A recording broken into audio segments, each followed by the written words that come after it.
Kuršių nerija pasaulio paveldo dalis, visi žinom, jeigu kas nors nežinotų, tai aš gal nugrūčiau čia stovėdama.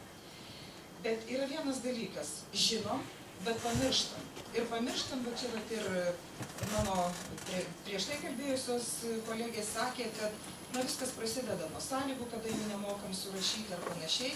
Arba mes tiesiog formaliai žinom, kad jinai yra tokia, bet žinoti ir suvokti, pajausti, kas tai yra ir kuo tai yra svarbu, yra du skirtingi dalykai. Tai kai ten irgi buvo paminėta, kad vietos žmonėm to reikia, taip to reikia. Bet kartais tas suvokimas, jis būna kiek kitoks, arba jisai, sakykime, čia net ne tiem, kurie gyvena, visiems būna. Ir valstybės tarnautojams dirbantiems skirtingose institucijose, tai aš norėčiau, kad mes visi ne tik žinotumėm, bet ir suvoktumėm. Ir kadangi ta Kuršių nerija yra išskirtinė ne tik Lietuvos, bet ir pasaulio vertybė, tai yra atsakomybė prieš Lietuvos visuomenę, pasaulio visuomenę, bendruomenė yra išskirtinė. Šitą taip pat reikėtų žinoti. Na ir apie viešą interesą aš be kita ko tikrai labai džiaugiuosi, kad atsirado tokia Daiva Bakšienė ir jeigu reikėtų, mes galėtume visai nesavanaudiškai padėti, nes ir tos praktikos turim ir duok Dieve, kad viskas susireguliuotų, visada einam diskutuoti. Gerbiamas Leonardai, mes ne iš tos pusės, apie kurią jūs iš karto spalvinat, mes lygiai taip pat norim tos kokybiškos architektūros. Taigi tas viešasis interesas yra išsaugoti, tinkamai naudoti. Na ir visgi tas viešasis interesas yra aukštesnis už asmeninį, ką norėčiau irgi parodyti. Taigi, ar reikia kalbėti apie tą savitumą? Sakyčiau, taip, vis dar, bet tikrai nenoriu gaišinti laiko. Profesorius Gudelis jau seniai, dar tada, kada Kuršių nerija nebuvo įrašyta į pasaulio paveldą, labai gražiai susakė, taigi tik viena jo frazė. Kuršių nerijos unikalumo vertė slypi ne atskiruose jos gamtos komponentuose, bet tų komponentų visumoje. Ir čia reikia visų mūsų suvokimo ir to susikalbėjimo, apie kurį mes čia kalbam. Taigi čia dar viena irgi, ką mes žinom, kad Kuršių nerijos tą unikalų kraštovaizdį formavo tiek gamta, vanduo, vėjas, bet ir žmogus. Ir mums sako, tai kodėl jūs, vagi žmogus nori toliau formuoti, bet kai pasižiūri, ne viskas tai yra paprasta. Ir iššūkis Kuršių nerijai koks? Žmogus šiuo laikmečiu, jis iš tiesų, nesakau, kad jisai gali reguliuoti gamtos procesus, bet jo veikla yra gerokai intensyvesnė, interesai žymiai didesni negu anksčiau. Ir veikimo motyvai yra visai kitokie. Taigi, kodėl, kas sukūrė tą kraštovaizdį, kuriuo mes žavimės? Tai yra tie žmonės, kuriems reikėjo čia išgyventi, jiems reikėjo prisitaikyti prie besikeičiančios gamtos, vėlgi žiūrėti, kaip ją ten galima pažaboti ir panašiai. O mes dabar iš tiesų dažnai norime gauti kuo daugiau. Tai yra esminis skirtumas. Visi žinom, kad statybos tai yra tas procesas ir tas jo rezultatas, kuris labiausiai įtakoja, labiausiai keičia kraštovaizdį, jo vertę, jo struktūrą ir taip toliau. Bet apie tai būtų visa kita paskaita. Jeigu norim ką nors išsaugoti, reikalavimai yra būtini, įskaitant ir architektūrą. Kokie jie bus, yra vėlgi visų susitarimas. Bet aš vėlgi girdžiu, kad norint apginti tą viešą interesą, iš tiesų teisės aktais reikėtų sudėlioti. Jeigu nebus taisyklėse, architektų taip pat yra daug. Vieni galvoja vienaip, kiti galvoja kitaip. Vėlgi vieni kritikuos, vieniems tas patinka, kitam tas, bet mes sakom taip. Nereikia, ne tame esmė, kas kam patinka, nepatinka, bet kas kur tinka ir kur netinka. Taigi, jeigu bendrai irgi žinom, sena turi dėrėti, sena ir nauja turi dėrėti. Ir ateiti mes turim tikrai harmoningai į tą aplinką. Negalim sumenkinti tos kraštovaizdžio struktūros, estetinės vertės, kuri čia yra saugoma. Turime išryškinti tai, kas susiformavo, turime pasižiūrėti, galų galę visada pasižiūrėti į kitas šalis, kaipgi jos elgiasi, kaip jos užtikrina tų tradicijų tęstinumą, žinoma, mokytis iš gerų pavyzdžių. Ir vėlgi, kada mes formuojam gyvenviečių estetinį vaizdą, tas tradicinis regiono architektūros pobūdis nėra, kaip sakoma, irgi, tai kada mes kalbam apie sodybinį užstatymą, taip. Bet čia vėlgi reikėtų žiūrėti ir kada mes nagrinėjom tvarkymo planą arba teisės aktus kompleksiškai. Ir labai teisingai buvo pasakyta. Jokių būdų, sakykime, jeigu tai yra visuomeninis didžiulis pastatas, jis neturėtų būti, sodybos pastatų formos ar panašiai, bet aš dabar iš tiesų irgi ne apie tai noriu pašnekėti. Kokios yra pagrindinės problemų priežastys Kuršių nerijoje? Dėliau, iš pradžių sąrašą susirašiau, bet man labai, kaip sakoma, į pirmą vietą išlindo viena tokia, kuri eina per visas kvadratiniai metrai, svarbiau už statinio architektūrą. Mes esam tie labai dažnai, architektai, būkit mėly, nepykit. Mes tikrai nesam nusistatę nei prieš vieną, bet dažnai jūs pačius įtakoja užsakovai. Užsakovam dažniausiai reikia, nes tas noras turėti kuo daugiau gražioj vietoj, jisai kenkia visiems mums. Su kuo susidūrėm? Kada tai yra svarbiau, mes tada norėdami, kaip sakoma, gauti tai, ko norim, pradedam nesilaikyti teisės normų. Ir ne tik Kuršių nerijoje, apskritai Lietuvoje mes matom, kad vieni laikosi įstatymų, kiti ne. O tretiems jie paprasčiausia netaikomi. Tos teisės normos, nežinau kaip dar įvyksta, bet visgi dar tokių pavyzdžių Lietuvoje mes turim. Labai gaila, kad tikrai nesimokom iš klaidų. Visi tie teisminiai procesai, kurie praėjo, man atrodo, jie tikrai padėjo daugiau visai Lietuvai negu Kuršių nerijai. Ir jeigu kitur daug kas pasikeitė tas požiūris ir, žymiai atsargiau žiūrima į tuos veiksmus, į tai, ką norima padaryti, negu čia. Tai, o tie, aš jau minėjau, užsakovo norų tenkinimą, naudojimasis padėtimi, užnugarim, bandom eiti per galvas ir taip toliau, tai tą, manau, įvardintų ne vienas mano kolega. Jeigu jūs galvojat, kad ta valstybės tarnyba yra tokia saldi, ateikit. Ateikit, jūs pabūkite nors vieną dieną, nepabūkit, padirbėkit ir jūs pamatysit, kaip tai lengva. Iš tiesų mes susidurėm su noru įsiamžinti, bet čia irgi labai gražiai buvo pasakyta. Dažnai mes nenorime eiti tuo tradiciniu keliu. Ten iš tiesų galbūt, kada per tą tęstinumą pasižiūrėsim, ten nelabai, kaip sakoma, pasirodysim, o kas tai aš. O daug kur mes, to egoizmo mes tikrai turim nemažai. Labai dažnai arba norim, galvojam, kad ir Kuršių nerijoje galim elgtis kaip bet kurioje kitoje Lietuvos vietovėje. Jeigu mums šitas kraštas brangus, jeigu mes visi norim čia atvažiuoti, mes norim, kad jis ir liktų išskirtinis, kitoks. Galima būtų vardinti daugiau, bet aš esu iš tų žmonių, kur, visgi šiais laikais technologiniai reikalavimai neturėtų diktuoti sąlygų vertybinėms. Ir jeigu jau galima statyti ir šlaituose, ir kalnuose, ir rasti įvairius sprendimus, tai pirmiausia iš tiesų pasižiūrėkim, ko iš tiesų mes čia norim. Įdėjau tokį, norėjau daugiau parinkti iš visur, bet jos man kažkaip labai gražiai asocijavosi. Viena lygtais įprasmina tą gamtos tunelį ir kelią, apie tas problemas nešnekėsiu, tiesiog pamastymam.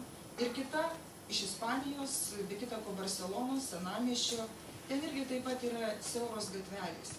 Ir lygiai taip pat, kaip vienoj šalyje randami sprendimai, kaip tai išsaugoti, taip ir kitoj. Todėl manau, kad mes lygiai taip pat turim puikių galimybių išspręsti ir suderinti viską. Ir visgi, kaip jau sakiau, pasižiūrėkime atsitraukę, kurgi ta problemų priežastis – troškimai. Ir visai ne tik tai statybų srity, ne tik architektūros srity, ką be paimtumėm – žemės ūkį, miškų ūkį, asmeninį gyvenimą – pagrindinės visų žmogaus problemų priežastys yra troškimai. Jeigu aš noriu daug turėti, jeigu noriu įsikurti gražiausioje teritorijoje, be kita ko dažnai vienas, nenoriu, kad kiti būtų, tada aš jau kitus skųsiu, jeigu jie ką darys. Ir visi, kurie trukdys mano troškimams įgyvendinti, realizuoti juos, bus mano priešais. Ir viešasis interesas bus nuneigiamas. Tai kol mes neišmoksim, kaip sakoma, irgi, sumažinti tą savo didžiulį ego, aš, man, daug ir greitai, tol mes, patikėkit, net ir labai norėdami susišnekėti, vargu ar galėsim. Pažiūrėkime į visatos esmę. Visatos esmė yra vienybė. Ir kas yra tas žmogus visatoje? O kokios mūsų pretenzijos? O kiek žmonių gyvena žemėje? Daugiau negu 6 milijardai. Jeigu mes paklaustumėm, taigi pagal kurio žmogaus interesus norus turėtų šviesti saulė, kada jinai turėtų šviesti, kada turėtų lyti lietus, kada turėtų kažkas atsitikti, tai pagal kurio iš interesų turėtų suktis ta visata, žemė ir panašiai. Taigi viskas tarpusavyje susiję. Jau nenoriu toliau filosofuoti, nors galėčiau visą paskaitą paskaityti, bet egzistencija, mūsų visų egzistencija vienybėje, tai yra gyvenimas. Atsiskyrimas nuo visumos, pabaiga. Pasižiūrėkim, kaip atrodo Žemė. Jeigu palyginsim su Saulė, tai yra su Saulės sistema, pačia Saulė ir jos planetom. Bet taip atrodo mūsų planeta visatoje. Tai kurgi yra tas vienas aš? Kur yra ta mano ego vieta šitoj sistemai? Aš visai, važiavau troleibusų užvakar ir perskaičiau tokią reklamą. Studentė, griebk abiem rankom. Nu, žiūrėkit, žinokit, galėčiau daug čia tokių cituoti, bet va čia iš to ir matom. Mes viską perkam, parduodam, pardavėm, išpardavėm, dabar žiūrim, kad jau nėra vietos automobiliam pastatyti. O kada mes pagalvojam apie kitus, kiek dažnai pagalvojam apie kitus, apie aplinką, ką mes jai duodam? Ar tikrai pasisveikinam su kokiu kiemsargiu ar žmogui einančiam kažką tai gero pasakom? O ko žmogui iš tiesų reikia? Kadagi mes, pavyzdžiui, džiaugiamės saulėtekiu Kuršių Nerijoj, dažniausiai prabėgam. Ar matėm, kokia graži jūra žiemą? Mes čia atvažiuojam tik tais pasikepinti pliaže. Ar pajutom, kaip tas smėlis keliauja ne tik per Kuršių Neriją, bet ir Vaike? Ar prisilietėm, ar pajutom, kuo gyveno tas žvejas, ar kuo dabar gyvena miškininkai, arba tie saugumiečiai vadinami, ar dar kokios jų problemos? Ar klausėmės, ką tas senas namas mums sako? O apskritai ar paklausim, kokia mano gyvenimo prasmė šioje žemėje? Ką gero aš jai darau? Tai va, tai kogi reikia toms problemoms išspręsti? Pirmiausia, jau minėjau, visapusiško esmės ir vertės ir prasmės to žmogaus santykio su gamta suvokimo. Ne tik žinojimo, bet suvokimo ir pajutimo. Kada pajausim, mes dirbsim širdyje. Mums labai reikia gebėjimo girdėti. Mes labai dažnai klausomės tarpusavį, bet mes negirdim. Kada mes klausomės, tai ir išgirsim, ką mums sako kiti. Mums labai, jeigu kada bus gebėjimas duoti tai rinktis, kada mes norėsim diskutuoti, atsigręžkim į lietuvių tautos patirtį, visas patarles. 9 kartus pamatuok 10 kirų. Tai jeigu mes norim sukurti tikrai naują kokybę, padiskutuokim, sudarykim galimybę pasisakyti, įsiklausyti, išgirsti. Mums labai reikia išminties. Nustokim kariauti, pradėkim veikti pagal teisės normas. Kuršių Nerija turi visus reikalingus dokumentus. Jeigu juose kas negerai ar kažkas tai buvo užmiršta, visada galima papildyti, visada galima koreguoti. Bet mes duok Dievę tik įgyvendinkim, ką tai leidžia šitie dokumentai. Gėrio, meilės ir šviesos reikia visiems. Ačiū Jums už dėmesį. O šiaip tai pasinaudodama proga, tiesa, dar noriu vieną dalyką pasakyti. Jeigu kas nepatinka mano veikloje, tai aš tiesiog norėčiau, kad jūs žinotumėte, kad mane išugdė profesorius Tauskas, architektas Zaviša, Giedrius Danilaitis, Liucijus Dringelis. Na, tiesiog dėl laiko, aš čia matau labai daug žmonių, kurie būtent išugdė mane tokią, kokią aš esu. O pasinaudodama proga tiesiog parašiau gerbiamą merui meilės laišką. Tai noriu Jums padovanoti. Jisai yra atviras, tai jeigu kas norės, tai galės ir kiti paskaityti. Atviras telfi? Ne. Dar ne. Jeigu kas nori paklausyti. Tai iš tiesų labai jausmingas pranešimas, tiesą sakant, iš tarnybos direktorius nelabai tikėjausi tokios filosofijos.